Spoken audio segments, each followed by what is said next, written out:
Hello നമസ്കാരം, രഞ്ജിത്ത്. ഇന്ന് നമ്മൾ സംസാരിക്കുന്നത് നമ്മൾ ചുറ്റുപാടും കാണുന്നതാണ് ഒരുപാട് ചെറിയ ഷോപ്പുകൾ. നമുക്കെല്ലാവർക്കും ഏറ്റവും ഈസി ആയിട്ട് ആരംഭിക്കാൻ പറ്റുന്ന ബിസിനസ്സും ഒരു ചെറിയ റീറ്റെയിൽ ഷോപ്പ് തന്നെയാണ്. പക്ഷേ എന്തുകൊണ്ടാണ് പല റീറ്റെയിൽ ഷോപ്പുകളും തുടങ്ങുന്ന ഉടനെ തന്നെ അടച്ചു പോകുന്നത്, അഥവാ റീറ്റെയിൽ ഷോപ്പുകൾ കേരളത്തിൽ വിജയിക്കാത്തതിൻ്റെ കാരണം എന്താണ്? 5 പ്രധാനപ്പെട്ട കാരണങ്ങളാണ് ഇന്ന് ഞാൻ ഡിസ്കസ് ചെയ്യാൻ പോകുന്നത്. ഏറ്റവും ആദ്യത്തെ കാരണം ലാക്ക് ഓഫ് ഡിഫറൻഷിയേഷനാണ്.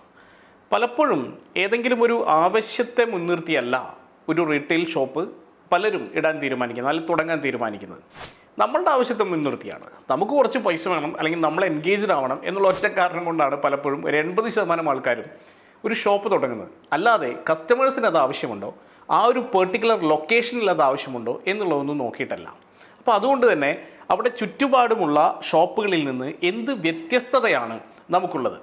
നമ്മളൊരു ഗ്രോസറി ഷോപ്പ് തുടങ്ങുകയാണെങ്കിൽ, ഒരു സൂപ്പർ മാർക്കറ്റ് തുടങ്ങുകയാണെങ്കിൽ, അല്ലെങ്കിൽ ഒരു സ്റ്റേഷനറി ഷോപ്പ് തുടങ്ങുകയാണെങ്കിൽ എന്ത് വ്യത്യസ്തതയാണ് ഓൾറെഡി ഉള്ള ആ കാച്ച്മെൻറ്റിനകത്തുള്ള മറ്റു ഷോപ്പുകളിൽ നിന്ന് നമുക്കുള്ളത് എന്നുള്ളത് ഉറപ്പുവരുത്തുകയും ഒപ്പം തന്നെ ആ വ്യത്യസ്തത അവിടെയുള്ള ആളുകൾക്ക് ആവശ്യമുള്ള ഒരു വ്യത്യസ്തതയാണോ എന്നുള്ളത് ഉറപ്പുവരുത്തുകയും ചെയ്യുക എന്നുള്ളത് വളരെ പ്രധാനമാണ്.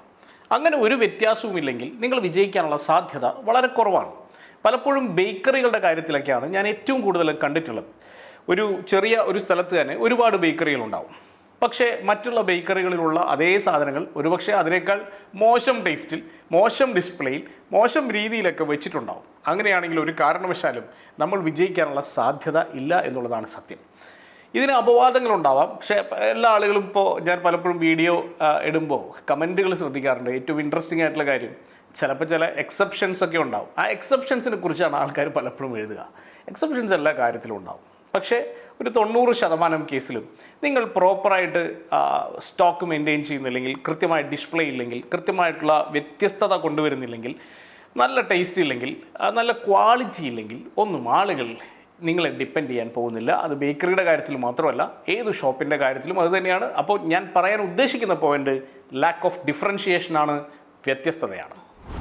രണ്ടാമത്തെ പോയിന്റ് പുവർ ഫൈനാൻഷ്യൽ മാനേജ്മെൻ്റ് ആണ്. ഫൈനാൻഷ്യൽ മാനേജ്മെൻറ്റ് പലപ്പോഴും വളരെ പുവറായിരിക്കും. കാരണം എത്ര പൈസ വന്നെന്നോ എത്ര പൈസ പോയെന്നോ പ്രോപ്പറായിട്ടുള്ള അക്കൗണ്ടിങ്ങോ ക്യാഷ് മാനേജ്മെൻറ്റോ പലപ്പോഴും ഉണ്ടാവാറില്ല.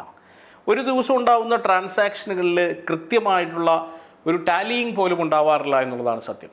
മിക്കവാറും ചെറിയ ഷോപ്പുകളിൽ സോഫ്റ്റ്വെയറുകൾ ഉണ്ടാവാറില്ല. മിക്കവാറും മാനുവലായിട്ടായിരിക്കും, ചിലപ്പോൾ തുണ്ട് കടലാസിലൊക്കെ ആയിരിക്കും എൻ്റർ ചെയ്യുന്നത്. പലപ്പോഴും ബില്ലടിക്കാറില്ല. വലിയ പ്രശ്നം തന്നെയാണ്, ഒരു സംശയം വേണ്ട. ഇന്ന് വളരെ ചെറിയ എമൗണ്ടിൽ, അതായത് വളരെ ആയിരങ്ങൾ കൊണ്ട് വേണമെങ്കിൽ നിങ്ങൾക്കൊരു ബില്ലിംഗ് സോഫ്റ്റ്വെയറും അക്കൗണ്ടിങ് സോഫ്റ്റ്വെയറും സ്വന്തമാക്കാവുന്നതേ ഉള്ളൂ. അപ്പോൾ അത്രയും ഈസി ആയിട്ടുള്ള, അത്രയും പോപ്പുലറായിട്ടുള്ള ഒരു സംവിധാനം നമുക്ക് നിലവിലുള്ളപ്പോൾ എന്തുകൊണ്ടാണ് നിങ്ങൾ അക്കൗണ്ടിങ് സോഫ്റ്റ്വെയർ ഉപയോഗിക്കാത്തത്? അക്കൗണ്ടിങ് സോഫ്റ്റ്വെയർ നിങ്ങളെ സിസ്റ്റമാറ്റിക് ആക്കും, ഒപ്പം തന്നെ നിങ്ങളുടെ ലാഭം എത്രയാണെന്ന് നിങ്ങൾക്ക് കൃത്യമായി കാണിച്ചു തരികയും ചെയ്യും. അത് നിങ്ങളെ കൂടുതൽ കോൺഫിഡൻ്റ് ആക്കും. നിങ്ങൾക്ക് നിങ്ങളുടെ ബിസിനസ്സിൻ്റെ മുകളിൽ കൃത്യമായ കൺട്രോൾ ലഭിക്കും. അപ്പോൾ ഫൈനാൻഷ്യൽ മാനേജ്മെൻറ്റ്, അക്കൗണ്ടിങ് ഇതെല്ലാം പ്രോപ്പറാക്കുക. മൂന്നാമത്തേത് മാർക്കറ്റിംഗ് വളരെ ലിമിറ്റഡ് ആണെന്നുള്ളതാണ്. പലപ്പോഴും ആളുകൾ ഷോപ്പ് തുടങ്ങുന്ന സമയത്ത് നമ്മളുടെയൊക്കെ ഒരു ധാരണ ഷോപ്പ് അങ്ങ് ഇട്ടാൽ മതി, ഓട്ടോമാറ്റിക്കലി ആളുകൾ വന്നോളുമല്ലോ എന്നുള്ളതാണ്. പണ്ട് കാലത്ത് അങ്ങനെയായിരുന്നു. കാരണം നമ്മൾ മൊണോപ്പൊളി ആയിരിക്കും, അധികം ഷോപ്സ് ഒന്നും ഉണ്ടാവില്ല, കോമ്പറ്റീഷൻ വളരെ കുറവായിരിക്കും.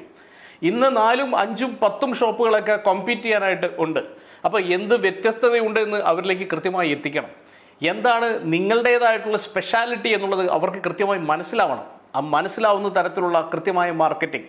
ഇന്നിപ്പോൾ വാട്സാപ്പ് ഉണ്ട്, മെസ്സേജിങ്ങിനുള്ള സംവിധാനങ്ങളുണ്ട്, ഒരുപാട് ടെക്നോളജി ഉണ്ട്. ഈവൻ ഫേസ്ബുക്കിൽ പോലും ടാർഗറ്റഡ് ആയിട്ട് ഒരു പെർട്ടിക്കുലർ ലൊക്കാലിറ്റിയിലേക്ക് നമുക്ക് ടാർഗറ്റ് ചെയ്ത് ആഡുകൾ ചെയ്യാൻ സാധിക്കും.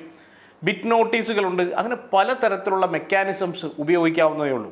അപ്പം നിങ്ങളുടെ അവിടെയുള്ള ഓഡിയൻസിനനുസരിച്ച്, നിങ്ങളുടെ ഇൻഡസ്ട്രി ഏതാണെന്നനുസരിച്ച്, നിങ്ങളുടെ ടാർഗറ്റ് ഓഡിയൻസിനെ കണക്ട് ചെയ്യാൻ പറ്റുന്ന തരത്തിലുള്ള കൃത്യമായ പ്രമോഷനുകൾ ഇല്ലെങ്കിൽ നിങ്ങൾക്ക് സസ്റ്റെയിൻ ചെയ്യാൻ പറ്റുമെന്ന് പ്രതീക്ഷിക്കേണ്ട. അപ്പോൾ കൃത്യമായ മാർക്കറ്റിംഗ് സ്ട്രാറ്റജികളും ക്യാമ്പയിനുകളും വർക്കൗട്ട് ചെയ്യുക എന്നുള്ളത് വളരെ പ്രധാനമാണ്. നാലാമത്തെ പോയിന്റ് റീറ്റെയിൽ ഷോപ്പുകളിൽ കോമൺ ആയിട്ടുള്ള ഇഷ്യൂ ആണ് ഇൻവെൻട്രി മാനേജ്മെൻറ്റ്. എന്താണ് ഇൻവെൻട്രി മാനേജ്മെൻറ്റ്? നമ്മൾ കുറേ സാധനം മേടിച്ച് വെച്ചിട്ടുണ്ടാവും, സ്റ്റോക്ക് എടുത്ത് വെച്ചിട്ടുണ്ടാവും. ഈ സ്റ്റോക്കിനെ പ്രോപ്പറായി നമ്മൾ മാനേജ് ചെയ്യാറില്ല. ഈ FSN അനാലിസിസ് എന്നൊക്കെ പറയുന്ന സംഭവം ഞാൻ വളരെ ചെറുകിട ഷോപ്പുകൾക്ക് വേണ്ടിയാണ് ഞാൻ പറയുന്നത്. ചെയിൻ ഷോപ്സിലൊക്കെ സ്ട്രാറ്റജീസ് എൻറ്റയർലി ഡിഫറൻ്റ് ആയിട്ട് ഉപയോഗിക്കേണ്ടി വരും.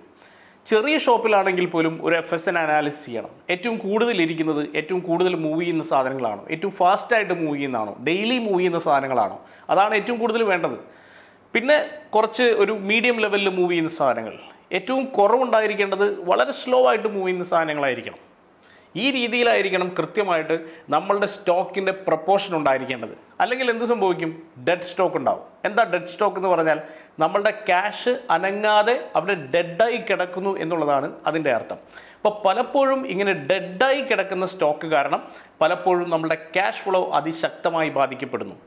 ഡെഡായിട്ടുള്ള ക്യാഷ് ഫ്ലോ എന്ന് പറഞ്ഞാൽ, അല്ലെങ്കിൽ ഡെഡായ സ്റ്റോക്ക് എന്ന് പറഞ്ഞാൽ, ഒരു കാര്യം കൃത്യമായി ഉറപ്പിച്ചോളൂ, അത് അഫക്റ്റ് ചെയ്യുന്നത് നമ്മളുടെ പ്രോഫിറ്റബിലിറ്റിയാണ്. പ്രോഫിറ്റ് കുറഞ്ഞു വരുന്നുണ്ടാവും, നമ്മളുടെ റൊട്ടേഷൻ ഇല്ലാതാവുന്നുണ്ടാവും, ഇൻവെൻട്രി ടേൺ ഓവർ റേഷ്യോവിനെ അത് ബാധിക്കുന്നുണ്ടാവും. അതുകൊണ്ട് തന്നെ ഇൻവെൻട്രി കറക്റ്റ് ആക്കുക. ഇൻവെൻട്രിയെ നിങ്ങൾ അക്കൗണ്ടിങ് സോഫ്റ്റ്വെയറുമായിട്ട് കണക്ട് ചെയ്യുക. സ്ഥിരമായി ഫിസിക്കൽ സ്റ്റോക്ക് എടുക്കുകയും അത് ടാലി ആവുന്നുണ്ടോ എന്നുള്ളത് ഉറപ്പുവരുത്തുകയും ചെയ്യുക. ആൻഡ് ഫൈനലി, മാറ്റങ്ങളെ ഉൾക്കൊള്ളാൻ തയ്യാറാവാതിരിക്കുക എന്നുള്ളതാണ്. പലപ്പോഴും മാറ്റങ്ങൾ ശ്രദ്ധിക്കാതെ പോകാറുണ്ട് ആളുകൾ. കടക്കാർ പഴയ രീതിയിൽ തന്നെ, പഴയ സ്റ്റോക്ക് തന്നെ, പഴയ ബ്രാൻഡുകൾ തന്നെ ഇങ്ങനെ കണ്ടിന്യൂ ചെയ്തുകൊണ്ടിരിക്കുക. എന്താ സംഭവിക്കുന്നത്? നമുക്കറിയാം 1980കളിലും 90കളിലുമൊക്കെ നമ്മളുടെയൊക്കെ ലൊക്കാലിറ്റിയിൽ വളരെ നല്ല രീതിയിൽ ബിസിനസ് ചെയ്തിരുന്ന പല ആളുകളും ഇപ്പോഴില്ല. എന്തുകൊണ്ടാണ് ഇല്ലാത്തത്? അവർക്ക് ഏറ്റവും മനോഹരമായ സ്ഥലങ്ങൾ കിട്ടിയിട്ടുണ്ടാവും, ഏറ്റവും നല്ല സ്പേസ് അവർക്ക് കിട്ടിയിട്ടുണ്ടാവും, അവർ ആ സമയത്ത് അത്യാവശ്യം നല്ല ക്യാഷ് ബേസും ഒക്കെ ബിൽഡ് ചെയ്തിട്ടുണ്ടാവും. എന്നിട്ടും അവരുടെ ബിസിനസ്സുകൾ ഇല്ലാതാകുന്നുണ്ടെങ്കിൽ അതിന് കാരണം എന്തായിരിക്കും? ഒരു കാര്യം ഉറപ്പാണ്, കാലത്തിനനുസരിച്ച് അവർ മാറാൻ തയ്യാറായില്ല എന്നുള്ളതാണ്. അവരുടെ ഇൻറ്റീരിയേഴ്സ് മാറിയില്ല, ഫിസിക്കൽ എവിഡൻസ് മാറിയില്ല, അവരുടെ ലോഗോ മാറിയില്ല, അവരുടെ മാർക്കറ്റിംഗ് സ്റ്റൈല് മാറിയില്ല, അവർ സ്റ്റോക്ക് ചെയ്ത് വെച്ചിരിക്കുന്ന പ്രൊഡക്റ്റ് മാറിയില്ല, അവരുടെ ചിന്താഗതി മാറിയില്ല. ചുരുക്കി പറഞ്ഞാൽ കൺസ്യൂമർ ബിഹേവിയർ എപ്പോഴും മാറിക്കൊണ്ടിരിക്കുന്നുണ്ട്. മാറുന്ന കൺസ്യൂമർ ബിഹേവിയറിനനുസരിച്ച്, മാർക്കറ്റിനനുസരിച്ച് നമ്മളുടെ സ്ട്രാറ്റജികൾ മാറ്റാൻ നമുക്ക് സാധിക്കണം. എങ്കിൽ മാത്രമേ ഒരു ഷോപ്പ് വിജയിപ്പിച്ചെടുക്കാൻ കഴിയുകയുള്ളൂ. ഇനിയും ഒരുപാട് പോയിന്റുകളുണ്ട് ഒരു ഷോപ്പ് വിജയിപ്പിച്ചെടുക്കാൻ. ഞങ്ങൾക്ക് റീറ്റെയിലിങ്ങിന് വേണ്ടി മാത്രമായി കൺസൾട്ടിങ് സർവീസുകളുണ്ട്. ഷോപ്പ് എത്ര ചെറുതോ എത്ര വലുതോ ആയിക്കോട്ടെ, ഞങ്ങൾ എല്ലാ തരത്തിലുള്ള റീറ്റെയിൽ അസൈൻമെൻറ്റുകളും എടുക്കുന്നുണ്ട്. ഹ്യൂജായിട്ടുള്ള ഹൈപ്പർ മാർക്കറ്റുകൾ, ഇപ്പോൾ ഫോർ എക്സാമ്പിൾ നമ്മൾ ഗൾഫിലാണെങ്കിൽ വലിയ ബ്രാൻഡുകളടക്കം, ഫാത്തിമ, ഗ്രാൻഡ് മാർട്ട് പോലുള്ള വലിയ ബ്രാൻഡുകളടക്കമുള്ള ഹൈപ്പർ മാർക്കറ്റുകളെല്ലാം നമ്മൾ കൺസൾട്ട് ചെയ്തിട്ടുണ്ട്. ലുലുവിൻ്റെ ട്രെയിനിങ്ങുകൾ നമ്മൾ സ്ഥിരമായി ചെയ്യുന്നുണ്ട്. അപ്പോൾ വലിയ ബ്രാൻഡുകളെല്ലാം, വലിയ ഹൈപ്പർ മാർക്കറ്റുകളെല്ലാം കൺസൾട്ട് ചെയ്യുന്നതോടൊപ്പം കേരളത്തിൽ മാത്രം 20-ലധികം ചെറിയ സൂപ്പർ മാർക്കറ്റുകൾ സെറ്റ് ചെയ്ത് കൊടുക്കുകയും വിജയിപ്പിക്കുകയും ഒക്കെ ഞങ്ങൾ ചെയ്തിട്ടുണ്ട്. അതിനൊപ്പം തന്നെ ചെറിയ ഷോപ്പുകൾ, നിങ്ങൾ സ്പെഷ്യാലിറ്റി ഷോപ്പുകളായിരിക്കാം എങ്കിൽ പോലും അതെങ്ങനെയാണ് വർക്കൗട്ട് ചെയ്ത് വിജയിപ്പിച്ചെടുക്കേണ്ടത് എന്നുള്ള കാര്യത്തിൽ നമുക്ക് കൃത്യമായിട്ടുള്ള മാർഗ്ഗനിർദ്ദേശങ്ങളുണ്ട്. അപ്പം നിങ്ങൾക്ക് ഏതെങ്കിലും തരത്തിൽ ഒരു സപ്പോർട്ട് ആവശ്യമാണെങ്കിൽ തീർച്ചയായിട്ടും ഞങ്ങളെ കണക്ട് ചെയ്യാം. ഷോപ്പുകൾ വിജയിപ്പിച്ചെടുക്കാം എന്നുള്ളത് ഗ്യാരണ്ടിയാണ്. പക്ഷേ അതിന് കൃത്യമായിട്ടുള്ള പ്രോസസ്സുകളുണ്ട്. ആ പ്രോസസ്സുകളിലൂടെ തന്നെ നമ്മൾ മൂവ് ചെയ്യണം. All the best.